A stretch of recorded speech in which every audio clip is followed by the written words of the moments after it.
नमस्कार, आप सभी का मैं बहुत बहुत स्वागत करता हूं आपके अपने इस official YouTube channel SSG Gurukul पर। तो कैसे हैं आप सभी लोग, फटाफट से बताइए।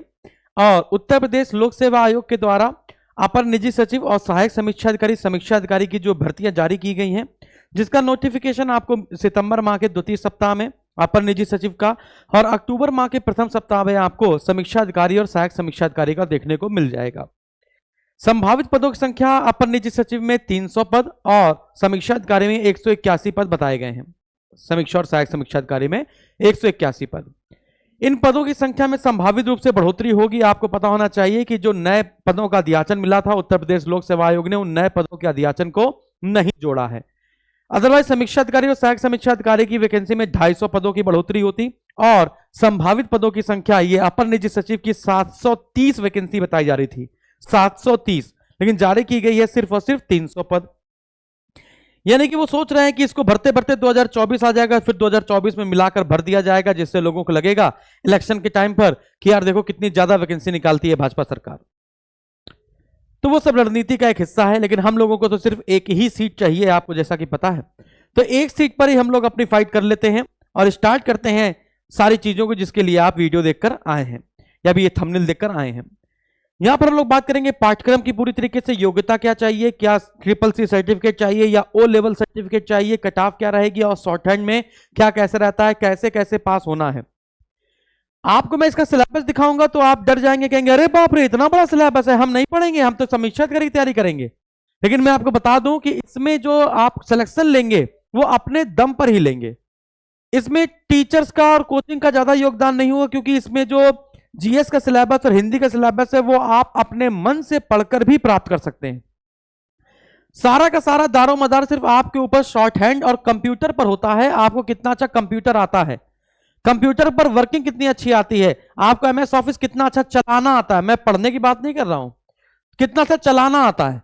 आपको सभी साइट्स के नाम याद हैं, आपको रिजर्वेशन करना आता है, आपको ट्रेन की टिकट बुक करनी आती है, आपको फ्लाइट की टिकट बुक करनी आती है कंप्यूटर से। वो सारी चीजें, विंडोज ऑपरेटिंग सिस्टम आपको पता है, लाइनक्स ऑपरेटिंग सिस्टम आपको पता है, मेल भेजना आपको आता है, आपको जीमेल आईडी बनानी आती है।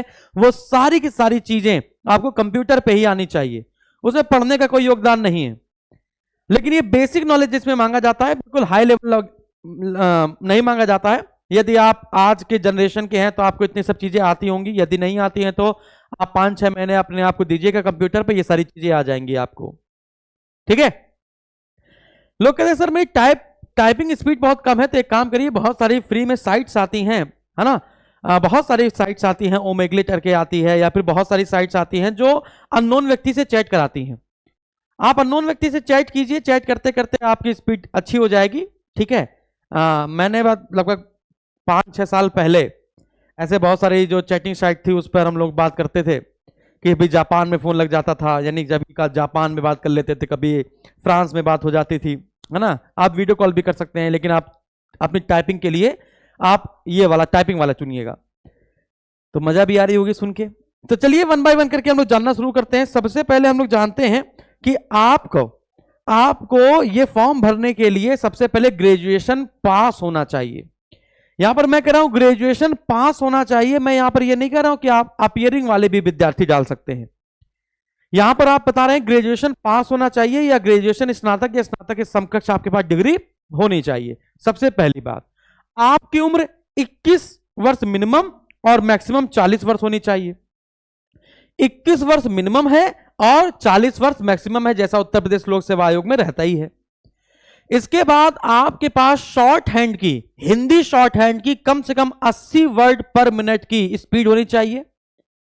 और इसके बाद 25 वर्ड पर मिनट लिखा हुआ है, must have a minimum speed of 80 words पर minute and 25 word per minute in Hindi short hand and Hindi typing respectively. यानी कि आपको शॉर्ट हैंड जो आनी चाहिए वो 80 वर्ड पर मिनट के हिसाब से आनी चाहिए, और इसके बाद जो हिंदी में टाइपिंग आनी चाहिए वो कितनी, 25 वर्ड पर मिनट के हिसाब से आनी चाहिए। इसके बाद आपके पास डोएक सोसाइटी का CCC सर्टिफिकेट होना चाहिए। यदि आपके पास डोएक सोसाइटी का CCC सर्टिफिकेट नहीं है, तो यदि आपने हाई स्कूल या इंटर में यदि आपने एक सब्जेक्ट के रूप में क्या ले रखा हो, कंप्यूटर ले रखा हो, तो भी आप एलिजिबल हैं।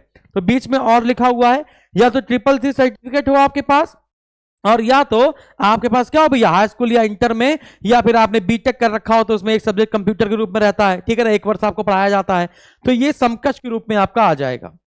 ये बात आपको समझ में आ गई है। बाकी नोटिफिकेशन जारी होने के बाद और आपको क्लियर क्रिस्टल बता दिया जाएगा, वैसे ये सब चीजें सेम रहती हैं सभी लोगों में। तो ये बात आपको समझ में आया, ग्रेजुएशन में आपका कंप्यूटर होना चाहिए, बीसीए एमसीए किया हो तो कोई दिक्कत ही नहीं है, या फिर आपका ओ लेवल सर्टिफिकेट है, एडीसीए किया हो या कुछ भी ऐसा किया हो जिसके पास आपके पास कंप्यूटर का प्रमाण पत्र हो, ठीक है ना, लेकिन जो मान्यता प्राप्त है संस्थान उनसे, तो आप एलिजिबल हैं। तो CCC या फिर हमने आपको बताया ये वाली बात। अब इसके बाद मैं आपको अगली बात बताता हूं, सिलेबस की बात कर लेते हैं। इतना सब कुछ आपको देखने को मिल रहा है ना, इतना सब कुछ आपको देखने को मिल रहा है, इसमें ये हटा दीजिए, इसमें ये हटा दीजिए, इसमें ये हटा दीजिए। अगर हम ये 3 हटा देंगे तब तो कुछ नहीं देखने को मिलेगा। यदि हम general English, English short hand और इंग्लिश टाइप राइटिंग यदि तीनों हटा दें तब तो बिल्कुल कम हो जाएगा कि नहीं हो जाएगा। तो हाथी के दांत जैसा है, दिखाने के कुछ और खाने के कुछ और होते हैं। तो सबसे पहले आपकी प्रीलिम्स होगी, प्रारंभिक परीक्षा, सबसे पहले आपकी प्रारंभिक परीक्षा होगी, और प्रारंभिक परीक्षा में आपका पेपर 1 होगा जीके जीएस का। प्रारंभिक परीक्षा पहले आपका जीके जीएस की होगी, इसके बाद आपका पेपर 2 होगा हिंदी का, ये आपका ऑब्जेक्टिव होगा और ये आपका सब्जेक्टिव होगा। ये बात आपको समझ में आई। 1 बाय 1 के सारी डिटेल मैं आपको बताऊंगा, 1 बाय 1 करके सारी डिटेल बताऊंगा, 1 बाय 1 करके अभी सब बताया जाएगा। इसके बाद मेंस में आ जाइए। मेंस में आपकी होगी shorthand and typewriting, mains में आपकी होगी shorthand plus typewriting plus computer knowledge, ये लिखा हुआ है कंप्यूटर पर वर्क। कंप्यूटर का ये पेपर नहीं आएगा कि आपको पेपर दे दिया, आपने हिंदी में लिख के चले आए, एमएस ऑफिस में कैसे काम किया जाए, एक्सेल शीट कैसे बनाई जाए, है ना, तो वो आपको कंप्यूटर पर बैठकर करवाया जाएगा। अभी मैं आपको बताऊंगा 1 बाय 1 करके। तो शॉर्ट हैंड अब 1 बाय 1 करके बताते हैं, सुनिएगा। आपको हिंदी का शॉर्ट हैंड और हिंदी की टाइप राइटिंग जरूर आनी चाहिए। यदि आपको इंग्लिश का शॉर्ट हैंड और इंग्लिश की टाइप राइटिंग अगर आती है तो आपका वेतन ज्यादा हो जाएगा, यानी जो भी गवर्नमेंट अलाउंस देती है वो अलाउंस आपका बढ़ जाएगा। यदि आप हिंदी इंग्लिश दोनों में टाइप राइटिंग भी कर लेते हैं और दोनों में टाइपिंग भी कर लेते हैं और दोनों में आप शॉर्ट हैंड भी जानते हैं तो आपका वेतन सामान्य व्यक्ति के वेतन से थोड़ा सा ज्यादा मिल जाएगा आपको। यह भी हम आपको बताते हैं, यानी कि इंग्लिश शॉर्ट हैंड और इंग्लिश टाइपिंग, ये आपको समझ में आ गया। इंग्लिश शॉर्ट हैंड और जो इंग्लिश टाइपिंग है इसके बारे में आपको समझ में आ गया, यदि आप दोनों जानते हैं, क्लियर है।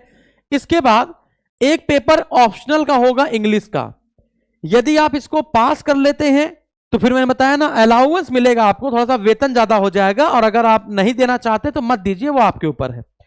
इसके बाद लास्ट में 100 नंबर का आपका कंप्यूटर पर टेस्ट होगा, प्रैक्टिकल एग्जाम होगा। अब हम लोग 1 बाय 1 करके देखते हैं कि जीएस का सिलेबस क्या है। अब एक एक करके समझते हैं। पहले हम लोग बात करते हैं प्रीलिम्स की। यहां पे देखो, यहां पे लिखा हुआ है planned syllabus for examination for the post of APS the speed of 80 word per minute in Hindi short hand and 25 word per minute in Hindi type writing is essential. यानी कि हिंदी में शॉर्ट हैंड आपको 80 वर्ड पर मिनट और हिंदी की typing 25 word per minute अनिवार्य रूप से आनी चाहिए। The candidate are expected to transcribe the dictated prose in 5 minutes in the determined speed of typewriter for which 1 hour time will be given। अब मैं आपको बताता हूं, सुनिएगा। जैसे कि जो वहां पर लोग होंगे वो आपको डिक्टेट करेंगे, वो आपको क्या करेंगे, आपको 5 मिनट में आपको क्या करेंगे, 5 मिनट में आपको शॉर्ट हैंड लिखना होगा 80 वर्ड पर मिनट के हिसाब से, वहां पे डिक्टेट किया जाएगा और आपको 5 मिनट में यानी 80 वर्ड पर मिनट है तो 1 मिनट में 80 वर्ड यानी कि लगभग वो 400 वर्ड के आसपास बोल देंगे। जब वो 400 वर्ड के आसपास बोलेंगे तो 5 मिनट में आप क्या करेंगे, उसका शॉर्ट हैंड लिखेंगे, उसका शॉर्ट हैंड लिख देंगे। अब इसके बाद वो शॉर्ट हैंड आपको आपने जो शॉर्ट हैंड लिखी है वो आपको समझ में आती है कि नहीं आती है, इसके लिए अब उसकी चेकिंग होगी। तो जो आपने डिक्टेट करके लिखा है शॉर्ट हैंड में, अब उसको टाइपिंग करना पड़ेगा, अब उसकी हिंदी में कंप्यूटर पे टाइपिंग करनी पड़ेगी। बात समझ आ रही है। और जो हिंदी में कंप्यूटर पे टाइप करोगे वो 25 वर्ड पर मिनट के हिसाब से करोगे। तो ये जो 5 मिनट आपको दिया गया है ये डिक्टेट किया गया है 80 वर्ड पर मिनट के हिसाब से, और इसके बाद आपको हिंदी में टाइपिंग करनी है 25 वर्ड पर मिनट के हिसाब से, जिसके लिए आपको 1 घंटे का समय दिया जाएगा। तो देखो साफ साफ लिखा है, the pros shall be selected in the view that not only to test the speed of shorthand but to examine the knowledge of idiomatic language। इसका मतलब सिर्फ ये है कि हमें यहां पे शॉर्ट हैंड आपका नहीं चेक करना है कि आपको शॉर्ट हैंड आता है, हमें यह भी चेक करना है कि आपने जो शॉर्ट हैंड लिखा है ये आप वापस उसी भाषा में लिख सकते हैं कि नहीं लिख सकते हैं।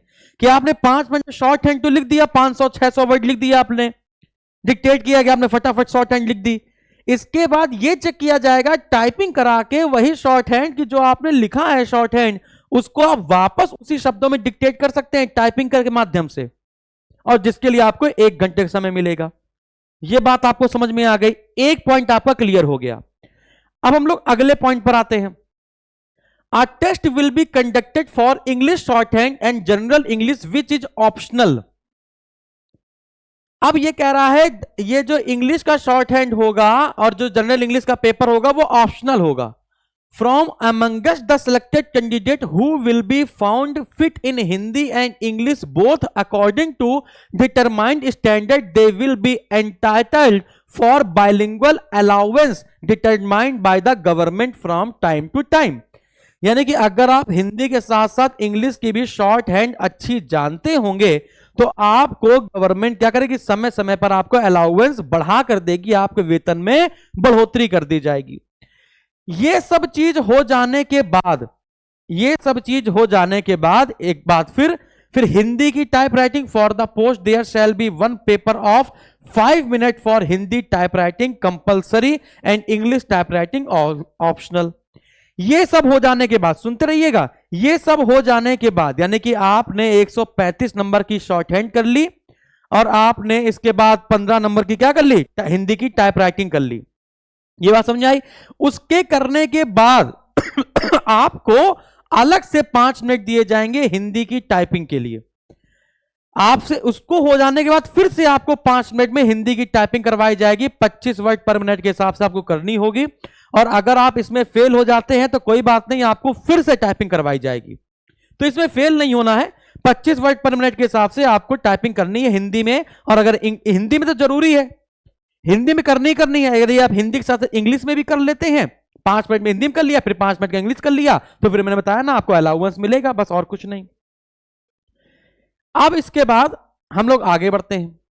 अब और अच्छे समझते हैं, प्रीलिम्स का जो पेपर होगा वो आपका मैक्सिमम मार्क्स 100 और आपको 2 घंटे का समय दिया जाएगा। इसमें आपका एब्रीविएशन आएगा 10 मार्क्स का। एब्रीविएशन में आपका जैसे कि आपसे पूछ दिया जाएगा यूएनओ का फुल फॉर्म क्या होता है, एफएओ का फुल फॉर्म क्या होता है, तो फुल फॉर्म एब्रीविएशन जो संक्षिप्तीकरण आते हैं आप जानते होंगे, बात समझ आ रही है। एनडीआरए का फुल फॉर्म क्या होता है, इसरो का फुल फॉर्म क्या आता है, ऐसा। Famous book and their writers, प्रमुख पुस्तकें और उनके लेखक। 10 मार्क्स की आपकी इतिहास आएगी, 10 मार्क्स की आपकी साइंस आएगी। 6 क्वेश्चन आपके उत्तर प्रदेश के भूगोल के आएंगे और 4 प्रश्न आपके भारत के भूगोल के आएंगे। भारतीय संविधान 10 मार्क्स का होगा, खेल कूद से 10 प्रश्न होंगे। इसके बाद महत्वपूर्ण स्मारक संस्थान, इन सब से 10 प्रश्न होंगे। 10 प्रश्न आपके करंट अफेयर से होंगे और 10 प्रश्न आपके कक्षा 8 तक की अरिथमेटिक क्लास के, वही percentage, profit loss, SI, CI, इन सब के क्वेश्चन होंगे। तो ये 100 क्वेश्चन होंगे, 100 मार्क्स के होंगे और इसके बाद आपको समय दिया जाएगा पूरा 120 मिनट।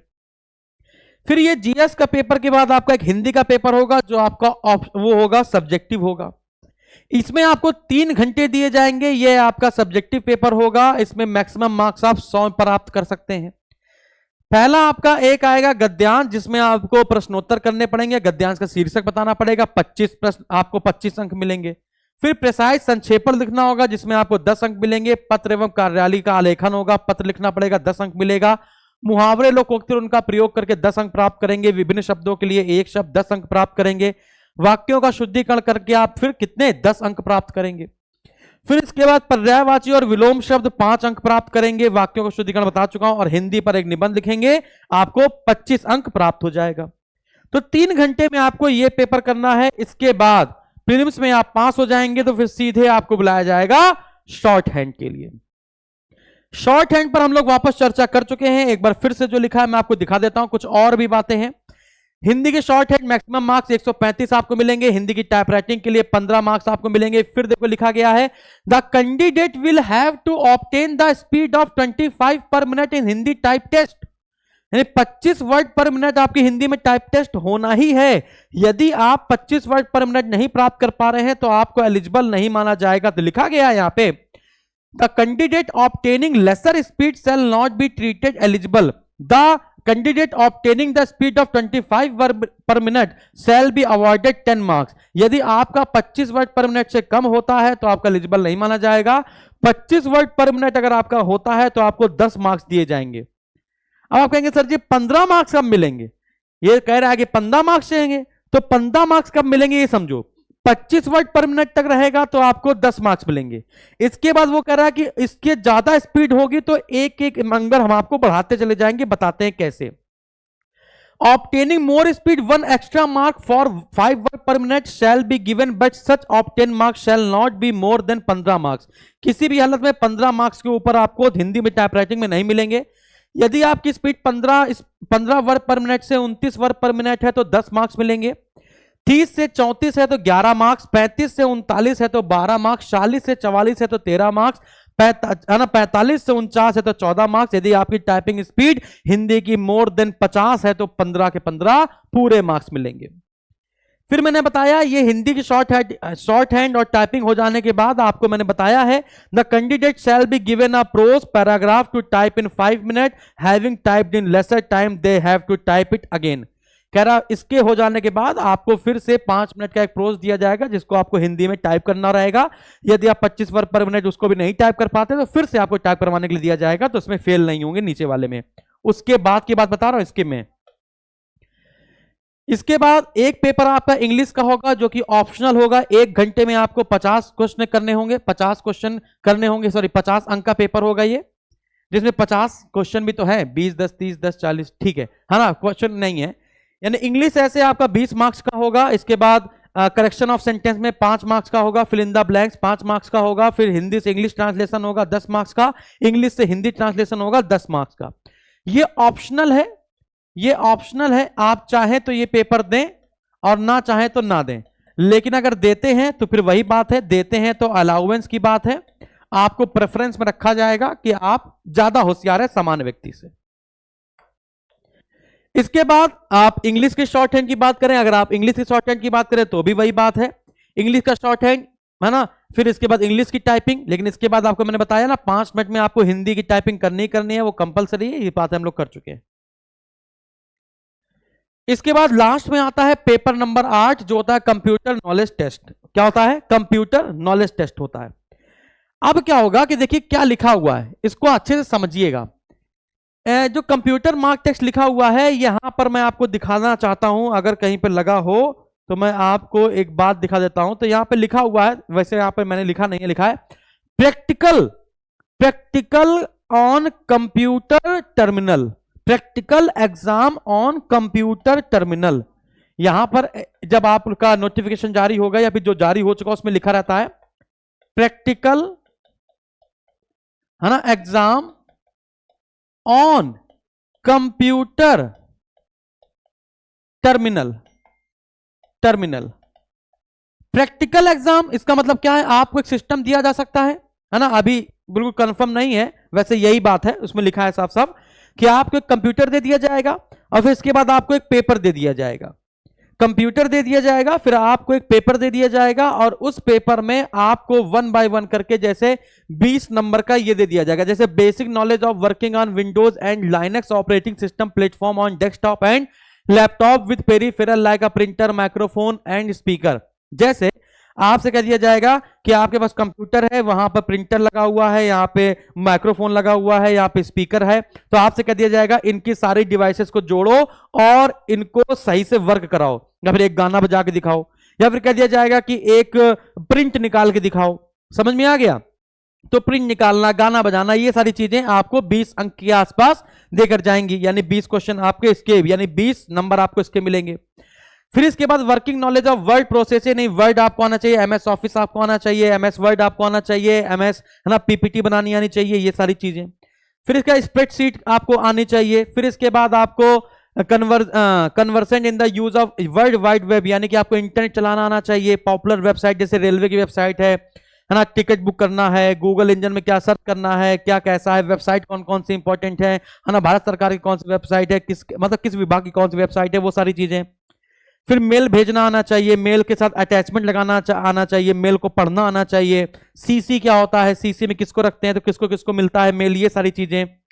फिर इसके बाद आपको 15 अंक ये हो जाएंगे। फिर working knowledge of preparation of presentation, power point, PPT, बताया ना, पीडीएफ को पीपीटी को पीडीएफ में कन्वर्ट करो, पीडीएफ को पीपीटी में कन्वर्ट करो। यदि उस सिस्टम में पावर पॉइंट से पीडीएफ में कन्वर्ट करने का ऑप्शन नहीं है तो आप उसको इंटरनेट से सॉफ्टवेयर डाउनलोड करके फिर उसको अटैच करवाओ, अटैच करके पीपीटी को पीडीएफ में कन्वर्ट कर दो। ये सारी चीजें आपको अच्छे से पता होनी चाहिए।